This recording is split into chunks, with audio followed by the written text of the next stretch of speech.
I mean, there are reality shows about this sort of stuff, but never this, which is it's absolutely mind blowing to me. That and that it's on the rise.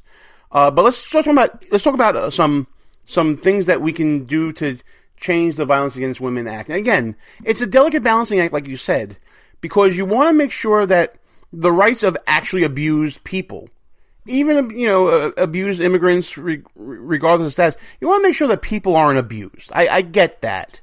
But there's got to be a way to balance both the rights of a victim, who's an actual victim, and the rights of an accused. And that's kind of sort of a tenet of our legal system. So what are you looking to get in your pursuit of reform of the law? A due process. We were simply asking at the end of my testimony in 2011, as I brought everything together, we were asking for anti-fraud provisions and asking for the Vermont Service Center adjudicators to work with those field agents to investigate for fraud. How in this day and age in 2018 we're still talking about due process rights when that is a foundational element of our jurisprudence here? I just don't get, again, the failings that we talked about through this. Failure of investigation, failure of follow-up. Where is all this? And why in the world in this day and age are we still talking about lack of due process, especially for an American citizen being accused by someone who is, maybe not in this country legally and shouldn't be afforded certain rights? I don't get that.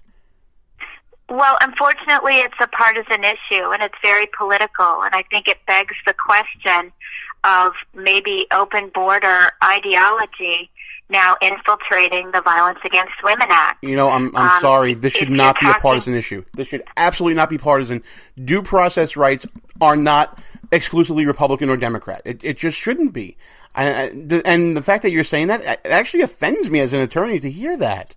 And unfortunately, that's, I guess, a reality of politics. And it is, and it's part of what came out of the 2011 hearing, and then the follow-up discussions and debate back and forth was that it really became, I think, a political messaging point for the Democrats, claiming that the Republicans who wanted some anti-fraud provisions or were asking for reasonable reform in other areas of VAWA, for instance, funding, it became a messaging point, and then also became that whole war on women, that if Republicans were questioning VAWA, that they must be anti-women, they must be for domestic violence. How dare you ask any questions? It was a lot of finger-pointing and shouting down by VAWA as-is advocates, and it's a shame. And all that does is hurt real victims of gender-motivated violence and domestic abuse. And there are victims on both sides, male and female here, that, I think, I always thought the Violence Against Women Act was a misnomer. And it should really be, a violence against, domestic partner act or something like that. And I know people are going to say I'm talking about, gay marriage or something like that. No, because men can abuse women and women can abuse men. It happens, everywhere. So I always thought that was a misnomer. But also, in talking to you, and I'm just spitballing here, maybe I'm still so new to this, and listen, you're the expert here, Julie, but I gotta think that the powers of the government to investigate claims of domestic abuse by, immigrant spouses, especially those who are applying for a marriage visa, have to go beyond just, hey, I was abused, right? Well, they should, and I think again that's what we're asking Congress to do, to be responsible and to revisit VAWA, look what's going on.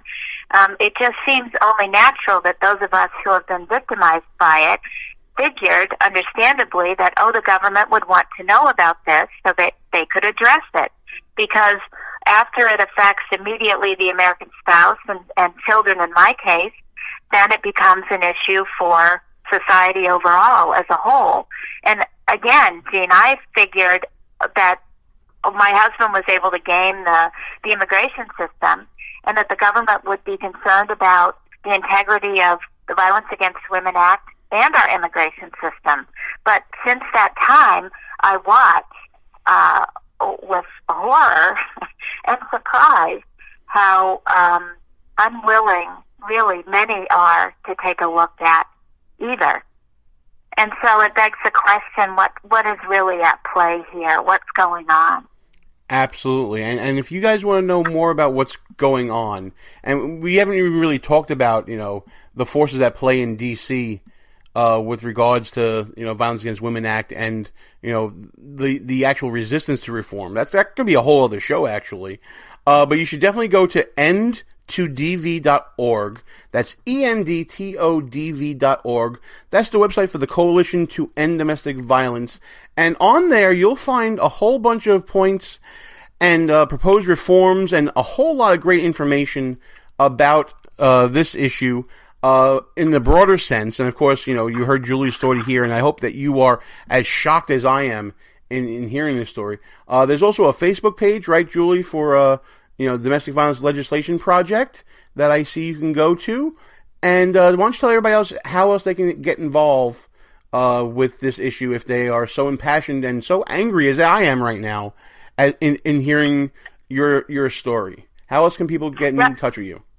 Well, if anybody is politically inclined, as you say, reach out to your congressman or congresswoman or senator and let them know that you want VAWA fixed, that you are now aware that there's an immigration loophole, or you could be interested in the fact that VAWA received $550 million in funding at the last reauthorization, and there is rampant fraud among VAWA grantee recipients. So that could be one way. You could also call Senator Chuck Grassley's office at 202-224-3744.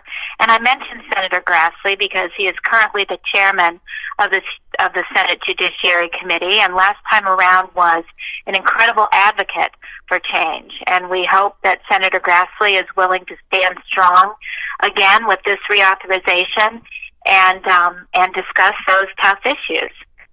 Absolutely. Folks, check out all the great information we talked about. Go to endtodv.org. Julie Poner, thank you so much for coming on. A real eye-opener of an interview here. And I'm so glad we gave you so much time to do it. I wish we had more time to talk about this, but you know what that means? We're just going to have you back on again soon. Oh, that would be my pleasure. Thank you so much. I really enjoyed your program. Thank you. Oh, the pleasure was all ours, Julie. Thank you so much. Well, listen, that's about all the time we have for the show. I want to thank everybody for tuning in. I want to thank Julie Poner for coming on the show. No final thought this week. We got too much going on to even sum it up. So until next week, from the People's Republic of New York, Gene Beret behind enemy lines, it's time to shut this sucker down. We are out of here. Good night, folks. Our position has been compromised. It's time to roll out. Report for debriefing at www.behindenemylinesradio.us and look for regular communications via Facebook and Twitter at BEL_radio. You are the resistance. Behind Enemy Lines. A rock radio production. Back in 7 days. Out.